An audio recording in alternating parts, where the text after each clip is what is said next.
Hello guys, God bless you. आज का सुंदर समय खुदा ने हमें फिर से अपने जीवन में दिया है।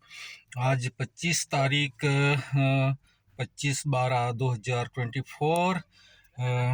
खास करके आज खुशी का दिन है। पूरा विश्व में खुदावन यीशु का जो जन्मदिन बर्थडे मनाया जा रहा है।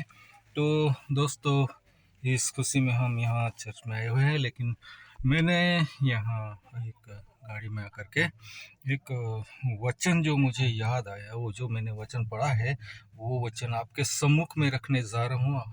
आप सभी को हैप्पी क्रिसमस, शुभ क्रिसमस डे।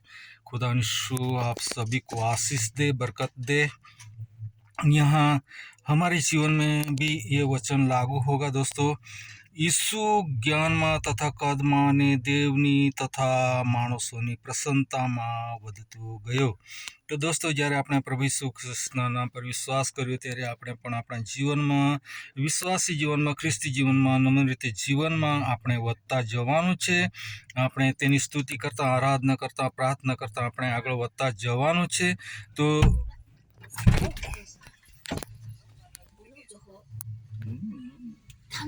આગળ નામ તો બોલો તો મારું તો ઓઠો પીસી રહો નહીં આવે